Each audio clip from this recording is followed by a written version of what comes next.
And now I'm sat on the floor of my Babylonian trash heap, picking up the pieces of a life spent asleep.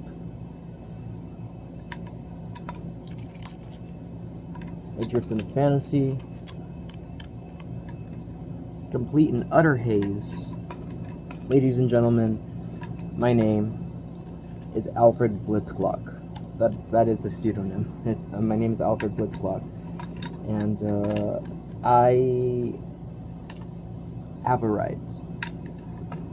I've been wanting to do this for a while now. YouTube, content creation, and generally, creating spaces for people to hang out in.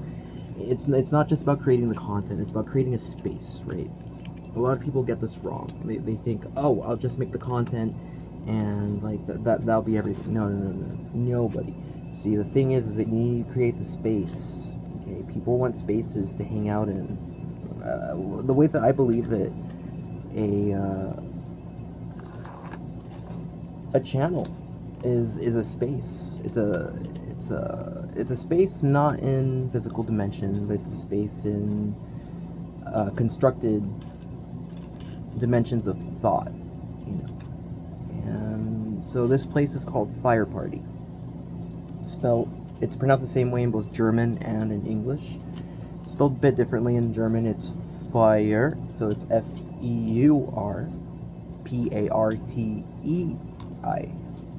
Fire Party.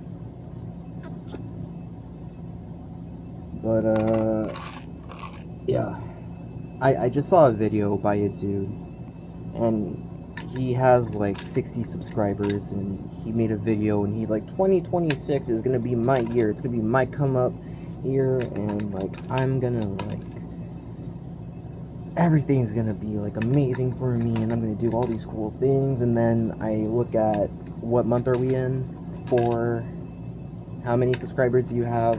60. Like, he's talking about getting like millions and millions of subscribers and whatever, and like I applaud the dude's tenacity and his audacity, all that kind of stuff. But you also have to like think realistically. This shit is, Rome wasn't built in a night. Rome wasn't built in a day. Rome wasn't built in a week. Shit, Rome wasn't built in a year. It was built over like a period of a millennia, I think. Like, that's a long fucking time. And I'm not saying it's gonna take 1,000 years to create a YouTube channel, but what I'm saying is that, I'm not here to tell you that this is gonna be my year and that I'm going to have 1 million subscribers by the end of the year. It very well could be the case, and given how crazy this timeline is, Donald Trump is president, we're ruled by billionaire pedophiles, and I don't think the meat's meat anymore. So, yeah, I mean, it very well could happen. If it does, great. If it doesn't, oh well. But this year is definitely my come-up year. This is the year that I have awakened. This is the year that my eyes have been opened, and that the path has been projected before me, and I can see it from the beginning through to the end. And you know what? I like what I see. I like what I see. It's good, and if God wills it, so be it may. But it's definitely a lot of work in the works for that. But that's what I want this channel to be about. I want to record the works that lead up to the great work, which is the transcendence and artificial intelligence singularity, the melding of human spirit with mechanical fire and all that kind of stuff. It's going to be wild. But first, we're going to start off by making some humble hats and shirts and selling those, and I don't know, working at Ross or Melrose. Yeah, I just did a job interview. Like, I have very celestial responsibilities. The gods I'm patronized by the gods, and they look over me, they watch over me, and Gabriel's actually my personal escort. Raziel is my personal counsel, and Meviel is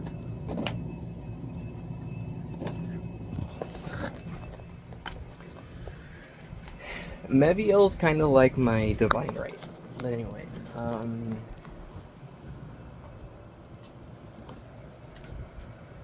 yeah, I mean, this is the most organized that my room has been in fucking years, and it feels good.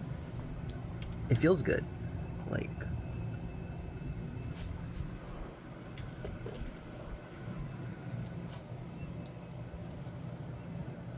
it feels like I'm finally doing something.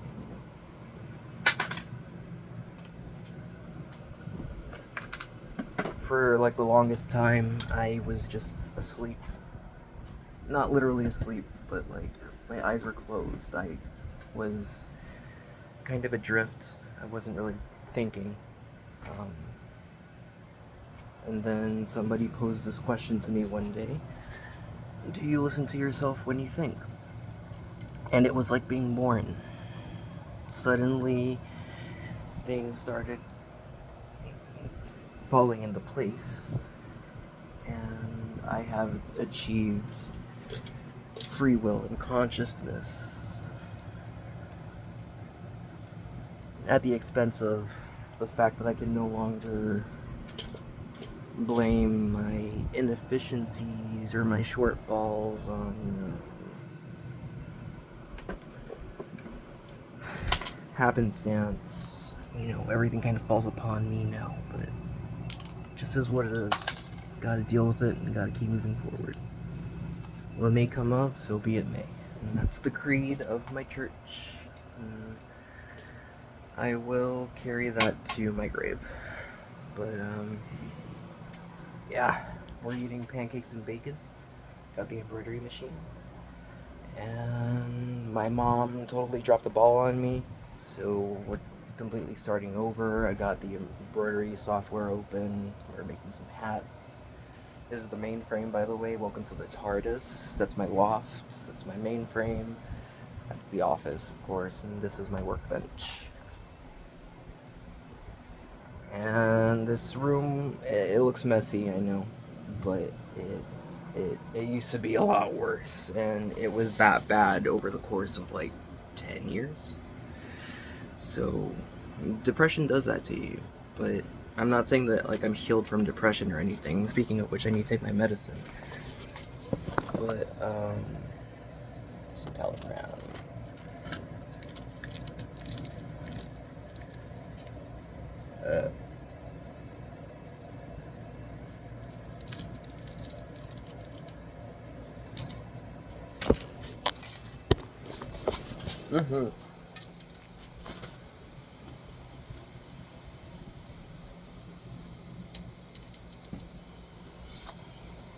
So when I was in the mental clinic, I wrote something. I actually have it. I have it in memory, but I did write it down in...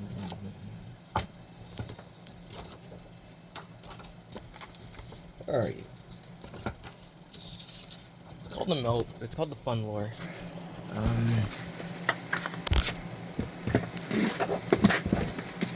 And it's called that so that if anybody reads it, I won't get locked up in a mental institution again. Fun Lore. I stand atop the precipice, bordering the world unknown. Behind me in my wake, all the fire and destruction in the path of my madness. Looking forward, before me, I can see nothing.